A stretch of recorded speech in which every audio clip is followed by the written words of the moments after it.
कुलदीप पढ़ने के लिए स्कूल जा रहा था और जैसे ही अपनी साइकिल नाव में रखता है वैसे ही वहाँ पर चौहानों की लड़की आ जाती है जिसका नाम होता है शान्विका। अब शान्विका के बॉडीगार्ड कुलदीप की साइकिल को नाव से निकालकर फेंक देते हैं और साइकिल फेंकने की वजह से कुलदीप की साइकिल का पैडल टूट जाता है और ये सब शान्विका को बिल्कुल भी अच्छा नहीं लगता है। इसीलिए शान्विका अगले दिन कुलदीप को एक नई साइकिल गिफ्ट करती है और बोलती है आज से यह साइकिल तुम्हारी है। लेकिन कुलदीप साइकिल लेने से साफ मना कर देता है। इसीलिए शान्विका कुलदीप को सजा देने की धमकी देती है और जबरदस्ती शान्विका कुलदीप को साइकिल दे देती है। जिसके बाद घर जाते समय कुछ लड़के कुलदीप की साइकिल चलाने के लिए लेते हैं, लेकिन यह साइकिल इस लड़के को पसंद आ जाती है तो यह बोलता है कि यह साइकिल अब हमारी हो गई। इतना सुनते ही कुलदीप इस लड़के को धक्का मारकर गिरा देता है और फिर इन दोनों में यहाँ पर काफी ज्यादा लड़ाई होने लगती है। साथ ही कुलदीप को मारने के लिए काफी सारे लोग आ जाते हैं। इतने में ही शान्विका यहाँ पर आ जाती है और उन लोगों को भगा देती है। जिसके अगले दिन कुलदीप एक चिट्ठी लिखता है जिसमें थैंक यू लिखा होता है और यह चिट्ठी अपने दोस्त के हाथों शान्विका को भिजवाता है। फिर कुलदीप का दोस्त इस चिट्ठी को लेकर शान्विका को दे देता है, लेकिन शान्विका चिट्ठी को पढ़ते ही फाड़ देती है और कुलदीप के दोस्त में थप्पड़ मार देती है। फिर बोलती है अपने दोस्त को यहाँ पर भेजो। जिसके बाद शान्विका यहाँ पर कुलदीप का इंतजार करने लगती है। कुछ ही देर में कुलदीप यहाँ पर आ जाता है। तभी शान्विका कुलदीप से बोलती है सामने से थैंक यू बोलने में शर्म आ रही थी। उसके बाद कुलदीप भी सामने से थैंक यू बोलकर वहाँ से जाने लगता है, लेकिन शान्विका उसको अपने पास बुलाती है और उससे चिपकने लगती है। जिसके बाद कुलदीप को साफ साफ समझ आ गया था कि शान्विका उससे प्यार करती है, लेकिन कुलदीप ये सब बिल्कुल नहीं करना चाहता था, इसीलिए वहाँ से चला जाता है। लेकिन शान्विका भी कहाँ हार मानने वाली थी, इसीलिए अगले दिन रास्ते में ही उसका इंतजार करने लगती है। तभी कुलदीप भी यहाँ पर आ जाता है। फिर शान्विका उसकी साइकिल रोक लेती है और कुलदीप के दोस्त को वहाँ से भगा देती है। उसके बाद कुलदीप से शान्विका बोलती है हमसे दोस्ती करोगे, लेकिन कुलदीप शान्विका को साफ साफ मना कर देता है और वहाँ से चला जाता है। अब कुलदीप के बारे में सोच सोच कर शान्विका को नींद भी नहीं आती है। यहाँ कुलदीप की भी नींद भाग चुकी थी, इसलिए अपने दोस्त के साथ आकर खेलने लगता है। जिसके अगले दिन क्लास में गुरुजी सभी बच्चों को पढ़ा रहे थे, लेकिन शान्विका पढ़ने की वजह कुलदीप को ही देखे जा रही थी। इतने में गुरुजी शान्विका से पूछते हैं शान्विका तुम कुछ सोच रही हो? तो शान्विका डायरेक्ट बोलती है हाँ गुरुजी, हम कुलदीप कुमार के बारे में सोच रहे हैं। सभी क्लास वालों के सामने यह सुनकर कुलदीप को बहुत बुरा फील होता है, इसीलिए कुलदीप शान्विका को बुलाकर बोलता है प्लीज आप ऐसा मत करिए। तो शान्विका बोलती है तुमने हमारी दोस्ती ठुकराई थी और अब तुमसे दोस्ती करनी भी नहीं है। हम तुमको लाइक करते हैं और अगले 1 घंटे में लाइब्रेरी में आकर इसका हमें जवाब दो। उसके बाद शान्विका लाइब्रेरी में आकर कुलदीप का इंतजार करने लगती है। ऐसे ही 2 घंटे इंतजार करती है, लेकिन कुलदीप लाइब्रेरी नहीं आता है। इसीलिए घर जाते समय शान्विका कुलदीप का रास्ते में ही इंतजार करने लगती है। जैसे ही कुलदीप आता है और शान्विका को देखता है तो वह साइकिल लेकर भाग जाता है। अब शान्विका को बहुत ज्यादा गुस्सा आने लगता है।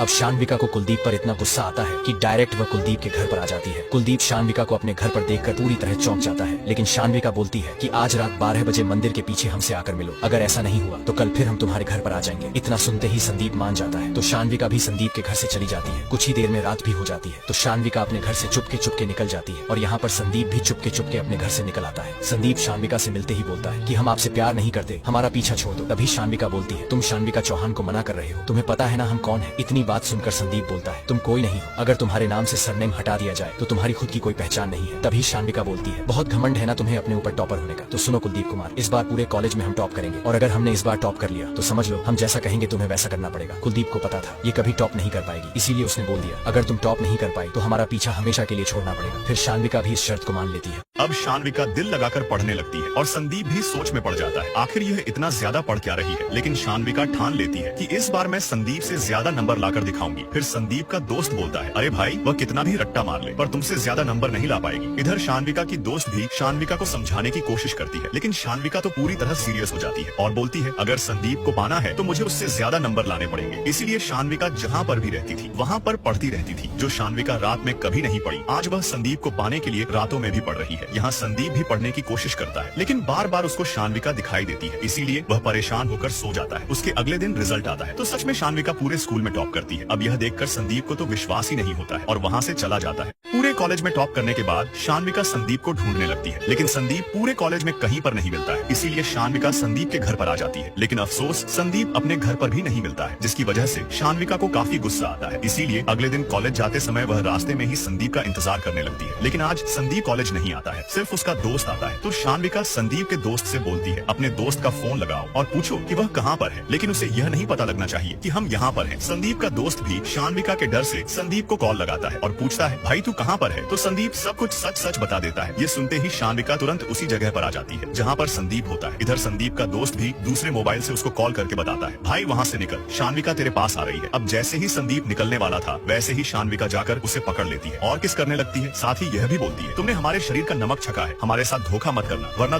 अब कुलदीप भी शानविका से बहुत प्यार करने लगा था। लेकिन एक दिन जब कुलदीप क्लास में पढ़ रहा था तभी शानविका आ जाती है और क्लास में ही अजीब हरकतें करने लगती है। लेकिन क्लासरूम में यह सब करना कुलदीप को बिल्कुल अच्छा नहीं लग रहा था। इसीलिए शानविका कुलदीप को अपनी बाइक पर बैठाकर स्कूल से काफी दूर खेतों में ले आती है, जिसके बाद यह दोनों यहीं पर काफी देर तक टाइम बिताते हैं। लेकिन कुलदीप को कहीं ना कहीं डर लग रहा था, अगर चौहानों को इस बारे में पता लग गया तो पता नहीं वह क्या करेंगे। लेकिन शानविका कुलदीप को बोल देती है, हम है ना, तुम्हें कुछ नहीं होने देंगे। उसके बाद यह दोनों बाइक पर बैठकर किसी और जगह घूमने जाने लगते हैं। लेकिन इस बार इन दोनों को क्लास के 3 लड़के देख लेते हैं। अब दूसरी जगह आने के बाद शानविका और कुलदीप भी फुल मूड में आ जाते हैं और रोमांस करने की सोचते हैं। लेकिन इतने में ही शानविका के घर से उसका भाई काफी सारे गुंडे लेकर आ जाता है। कुलदीप को जिस बात का डर था आखिर वही हुआ। अब शानविका जैसे ही अपने भाई को यहाँ पर देखती है तो कुलदीप से बोलती है कि तुम ऊपर जाओ, इनको हम देखते हैं। लेकिन जैसे ही कुलदीप ऊपर आता है वैसे ही शानविका का भाई आकर कुलदीप के सर पर पत्थर मार देता है। उसके बाद चौहान कुलदीप को पकड़कर अपने घर पर ले आते हैं और मारने लगते हैं। यहाँ कुलदीप की माँ भी काफी ज्यादा रो रही थी, लेकिन इन लोगों को कुछ फर्क नहीं पड़ता है। इधर कुलदीप के पिताजी काम कर रहे थे, लेकिन चौहान आकर इनको भी मारने लगते हैं और पकड़कर उन्हीं चौहानों के घर पर ले आते हैं जहाँ पर कुलदीप को यह लोग मार रहे थे। कुछ ही देर में घर से निकलकर शानविका के पिताजी और उसका भाई आता है। तभी कुलदीप के पिताजी रोते रोते शानविका के पिताजी के पैरों में गिर जाते हैं और बोलते हैं, एक बार अपनी बेटी को बुला लो। उसके बाद शानविका का भाई कुलदीप के पिताजी को बहुत मारता है और बोलता है, तूने हमारी बहन का नाम कैसे लिया? लेकिन शानविका के पिताजी शानविका को तुरंत बुला लेते हैं। इधर कुलदीप भी शानविका के जवाब का इंतजार कर रहा था, लेकिन शानविका आते ही बोलती है, गलती हमारी नहीं थी, यही हमारे पीछे पड़ा था। शानविका के एक झूठ ने अब कुलदीप की जिंदगी को पूरी तरह तबाह कर दिया था। उसके बाद सभी चौहान मिलकर कुलदीप और उसकी फैमिली को पकड़कर उसी के मोहल्ले में लाकर बुरी तरह मारने लगते हैं। कुलदीप का करियर भी आप पूरी तरह बर्बाद हो चुका था। तभी कुलदीप की बहन दौड़ते हुए आती है, लेकिन शानविका का भाई कुलदीप की बहन को देखते ही उसके कपड़े फाड़ देता है। उसके बाद सभी चौहान कुलदीप और उसकी फैमिली को उसी के घर में बंद करके बाहर से आग लगा देते हैं। लेकिन छत पर खड़ा कुलदीप यह सब देख लेता है। उसके बाद जल्दी से कुलदीप छत से नीचे आता है और अपनी फैमिली को लेकर छत के रास्ते से ही भागने लगता है। कुलदीप ने अब सोच लिया था कि मैं अपने पूरे परिवार को लेकर इस गांव से बहुत दूर चला जाऊंगा। उसके बाद यह लोग गांव से शहर जाने वाली बस रुकवाते हैं और उसमें बैठकर शहर के लिए निकल जाते हैं। अब कुलदीप के अंदर का भी ज्वालामुखी फट चुका था। उसने ठान लिया था कि मेरे और मेरे परिवार के साथ जो भी हुआ है उसका बदला पूरे चौहान परिवार से मैं। इधर कुलदीप की जिंदगी तबाह करने के बाद शानविका मजे से घर पर बैठकर खाना खा रही थी। यह देखकर उसके घर वालों ने भी सोच लिया था कि अब इसकी शादी करवा देनी चाहिए। लेकिन कुलदीप तो अपनी पुरानी यादों से बाहर ही नहीं निकल पा रहा था। इसीलिए राजा कुलदीप को समझाता है और अगले दिन अपने टुकटुक पर बैठाकर एक पार्क में ले आता है। इस पार्क में आने के बाद राजा कुलदीप को टुकटुक चलाना सिखाने लगता है। कुछ ही समय में कुलदीप भी टुकटुक चलाना सीख जाता है। उसके बाद जब कुलदीप रात को दौड़ लगा रहा था तब उसके मन में बस एक ही बात आ रही थी, जो उन चौहानों ने मेरे और मेरे परिवार के साथ किया है उसका बदला मैं हर हाल में लूंगा। उसके बाद राजा अगले दिन कुलदीप को अपने मालिक से कहकर एक नया टुकटुक किराए पर दिला देता है। अब कुलदीप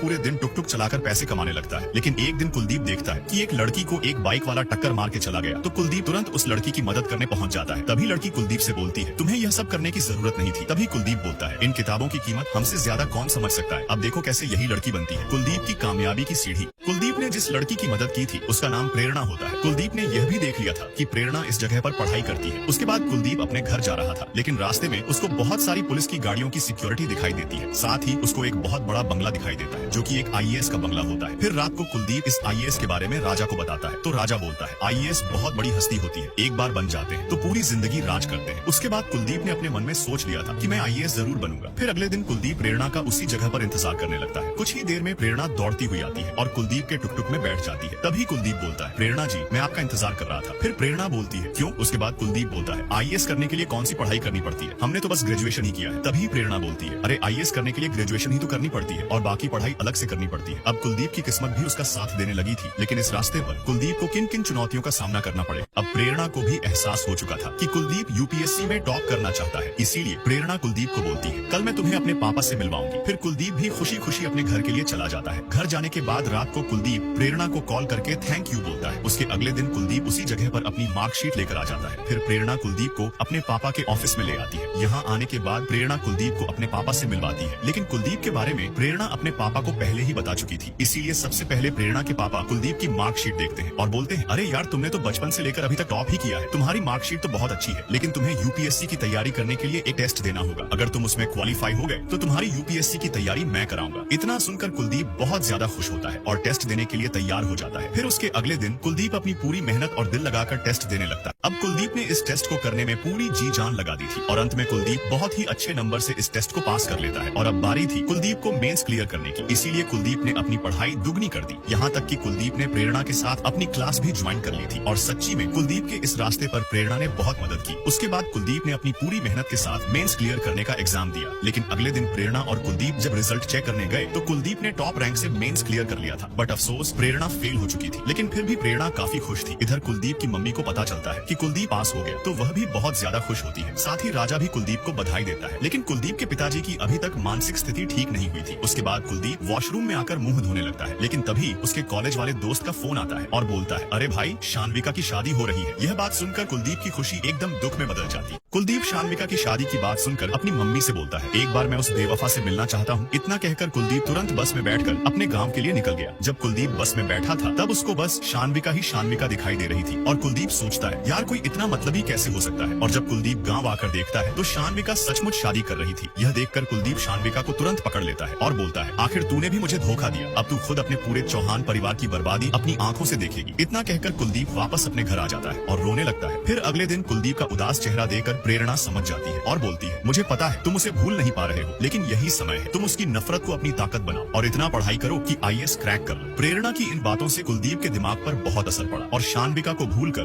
पूरी रात पढ़ने लगा। यहाँ तक कि लाइट जाने के बाद भी कुलदीप पढ़ता रहा। तो क्या कुलदीप IAS क्रैक करके शानविका और उसके परिवार से अपना और अपने परिवार का बदला ले पाए? अब कुलदीप प्रेरणा से मिलने आता है तो प्रेरणा बहुत खुश होती है क्योंकि उसने अपना PCS का एग्जाम क्वालिफाई कर लिया था। लेकिन अब प्रेरणा को दूसरे शहर में जाकर पढ़ाई करनी थी। इसीलिए कुलदीप और प्रेरणा इस मोमेंट को बहुत ही खुशी के साथ सेलिब्रेट करते हैं। फिर प्रेरणा अपने पापा से मिलकर इस शहर से बहुत दूर चली जाती है। फिर उसके अगले दिन कुलदीप अपने कमरे से बाहर आता है तो कुलदीप की मम्मी कुलदीप को कुछ मीठा खिलाती है। फिर कुलदीप अपनी मम्मी के पैर छूता है, साथ ही अपने पापा का भी आशीर्वाद लेता है क्योंकि आज कुलदीप का इंटरव्यू है। आज का दिन ही डिसाइड करेगा कि कुलदीप IAS बनेगा या नहीं। लेकिन जैसे ही कुलदीप और राजा अपने घर से बाहर आते हैं तो कुलदीप की मम्मी भी उनके पीछे पीछे आती है और तभी कुलदीप की मम्मी का बहुत ही तगड़ा एक्सीडेंट हो जाता है। उसके बाद कुलदीप तुरंत अपनी मम्मी को हॉस्पिटल लेकर आ जाता है क्योंकि कुलदीप की मम्मी की हालत बहुत नाजुक थी। तभी राजा कुलदीप को बोलता है, कुलदीप आज तुम्हारा इंटरव्यू है, तुम वहाँ पर जाओ, मम्मी का ख्याल मैं रख लूंगा क्योंकि ऐसे मौके बार बार नहीं आते हैं। तुम अपना इंटरव्यू देने जाओ। कुलदीप का मन जाने का तो नहीं था, लेकिन कुलदीप को चौहानों से बदला लेना था। इसीलिए कुलदीप जल्दी से दौड़कर इंटरव्यू देने आ गया और जो इंटरव्यू में सवाल पूछे गए कुलदीप ने सभी जवाब दे दिए। जवाब देने के बाद कुलदीप तुरंत उसी हॉस्पिटल में आया जिस हॉस्पिटल में उसकी मम्मी एडमिट थी। लेकिन यहाँ आने के बाद कुलदीप को पता चला कि अब उसकी मम्मी इस दुनिया में नहीं रही। यह देखकर कुलदीप बहुत बुरी तरह रोने लगता है और कुलदीप अपनी मम्मी को इस तरह देख अब पूरी तरह टूट चुका था। लेकिन अगले दिन न्यूज पर दिखाया जाता है कि इस बार UPSC में टॉप किया है श्री कुलदीप कुमार ने। अब इस न्यूज को देखने के बाद शानविका तुरंत टीवी बंद कर देती है। इधर चौहान कुलदीप की फोटो अखबार में छपा देखकर चौंक जाते हैं। अपनी मम्मी के जाने के बाद कुलदीप ने भी ठान लिया था, मुझे जितना रोना था रो लिया, अब रोने की बारी पूरे चौहान परिवार की है। अब कुलदीप नया IAS बनकर अपने गाँव लौटा है। कुलदीप के IAS बनने के बाद इज्जत दौलत शोहरत सब उसके पास आ गया था और यह है सितारपुर का मंत्री जिसको यह चौहान अपनी ताकत के दम पर अपना गुलाम बनाकर रखते हैं। लेकिन अब इस मंत्री ने भी ठान लिया था कि मैं कुलदीप के साथ मिलकर इनको बर्बाद कर दूंगा। उसके बाद तुरंत यह मंत्री कुलदीप से मिलने आता है और बोलता है, जो आग तुम्हारे अंदर जल रही है वही आग मेरे अंदर भी जल रही है, हमसे हाथ मिला लोगे तो इन चौहानों को जड़ से उखाड़ फेंकेंगे। फिर कुलदीप बोलता है, ये तो मैं खुद कर लूंगा। तभी मंत्री बोलता है, अगर इस बीच चौहानों ने तुम पर हमला कर दिया तो इसीलिए मेरी बात मानो और मेरी बेटी से शादी कर लो, फिर तुम्हें कोई छू भी नहीं पाएगा। उसके बाद तुम्हें जो ठीक लगे वह करना चौहानों के साथ। अब कुलदीप को सबसे पहले शानविका को उसके धोखे का जवाब देना था, इसीलिए उसने मंत्री की बेटी के साथ शादी करने का फैसला कर लिया। और तभी यह बात शानविका की एक दोस्त से शानविका को पता चलती है कि कुलदीप शादी कर रहा है। कुलदीप की शादी की बात सुनकर शानविका बहुत उदास हो जाती है और अपने पति दुष्यंत के गले लगकर रोने लगती है। अब कुलदीप सोच ही रहा था कि क्या करना चाहिए। इतने में ही मंत्री अपने आदमी से कहकर अगले दिन चौहानों की वोट में छेद करवा देता है जिससे कि काफी बड़ा हादसा होता है। और तभी यह बात कुलदीप को पता लगती है तो कुलदीप तुरंत अपनी पूरी पुलिस फोर्स के साथ इस हादसे वाली जगह पर आ जाता है। इतने में ही चौहान यहाँ पर आते हैं और देखकर तुरंत चले जाते हैं। फिर कुलदीप भी अपने आदेश पर साइन करता है और बोलता है, चौहानों के जितने भी धंधे हैं कल तक सारे बंद हो जाने चाहिए। उसके बाद कुलदीप अपने घर के लिए चला जाता है। फिर अगले दिन मंत्री चौहानों के घर अपनी बेटी की शादी का कार्ड देने आता है और बोलता है, मेरी बेटी की शादी है, आप लोगों को जरूर आना है। मंत्री भी कोई मौका नहीं छोड़ रहा था चौहानों को भड़काने के लिए। लेकिन जैसे ही कुलदीप की शादी में चौहान आते हैं तो देखते हैं कि शानविका का पति कुलदीप की चौकीदारी कर रहा है। यह देखकर दोनों चौहानों की बदन में आग लग जाती है। यह देखकर चौहान कुलदीप को धमकी देने लगते हैं, लेकिन कुलदीप ने तो ठान लिया था पूरे चौहान परिवार को रोड पर लाना है। तो दोस्तों, असली लड़ाई अब शुरू होने वाली है और आगे कहां। अब कुलदीप की शादी में चौहानों की काफी ज्यादा बेइज्जती होती है जिसकी वजह से चौहान तुरंत अपनी गाड़ी में बैठकर यहाँ से चले जाते हैं। चौहानों की बेइज्जती होने के बाद मंत्री बहुत ज्यादा खुश होता है। यहाँ कुलदीप को भी लगने लगा था आज से चौहानों की बर्बादी शुरू हो चुकी है। लेकिन कुलदीप की जिस लड़की से शादी हुई थी उसका नाम माला होता है। माला से शादी करने के बाद भी कुलदीप शादी के रिश्ते में नहीं आना चाहता था, इसीलिए कुलदीप कमरे से बाहर आ जाता है। उसके बाद इधर चौहानों को अपने आदमी से पता लगता है कि उस कुलदीप और उसके आदमियों ने मिलकर हमारे सारे धंधे बंद करवा दिए हैं, यहाँ तक कि हमारे ऊपर FIR भी दर्ज किया है। पुलिस हमें कभी भी पकड़ सकती है। इस बात को सुनने के बाद चौहानों ने कुलदीप को मारने का प्लान बना लिया। फिर अगले दिन कुलदीप यहाँ खेतों में घूमने आता है, तभी उसके ऊपर कुछ गुंडे हमला कर देते हैं। तो कुलदीप भी अपनी जान बचाने के लिए इन गुंडों से लड़ने लगता है। अब कुलदीप डरने वालों में से नहीं था, इसीलिए कुलदीप ने इतनी गोलियां चलाई कि गुंडे डरकर भाग गए। इतने में ही पुलिस भी यहाँ पर आ जाती है। कुलदीप पर हमला होने के बाद मंत्री इतना ज्यादा गुस्से में आ जाता है कि सभी पुलिस वालों को बोलता है, चौहान जहाँ कहीं भी मिले सबको उठाकर जेल में डालो, उन्होंने मेरी बेटी के पति पर हमला करवाया है। इधर चौहानों का वकील चौहानों को फोन करके बोलता है, पूरे शहर की पुलिस तुम लोगों को कुत्ते की तरह ढूंढ रही है, जितना दूर भाग सकते हो भाग लो, अगर हाथ लग गए तो वह तुम्हें जान से मार देंगे। यह बात सुनकर चौहान भी काफी ज्यादा डर जाते हैं और भागने की तैयारी करते हैं। उसके बाद पुलिस चौहानों के घर पर आती है चौहानों को पकड़ने के लिए, लेकिन घर पर एक भी मर्द चौहान नहीं था। पुलिस ने हर जगह चौहानों को ढूंढा, लेकिन चौहान कहीं पर नहीं मिले। जब चौहान कहीं पर नहीं मिलते हैं तो कुलदीप पूरी पुलिस फोर्स लेकर आता है और चौहानों के घर पर रेड मार देता है। यहाँ आने के बाद कुलदीप को पुरानी यादें आने लगी थी कि किस तरह मुझे और मेरे परिवार को यहाँ पर मारा पीटा गया था, लेकिन आज मेरी बारी है, इसीलिए सोना पैसा जो भी चीज थी सब पर रेड मार दी कुलदीप ने। लेकिन तभी यहीं पर शानविका आ जाती है। तो कुलदीप शानविका की आंखों में आंखें डालकर बोलता है, इस घर में कुछ बचना नहीं चाहिए, सब उठा लो। तो क्या शानविका कुलदीप को रोक पाएगी या नहीं, जानने के लिए हमें लाइक और सब्सक्राइब कीजिए। नेक्स्ट पार्ट जल्दी आएगा।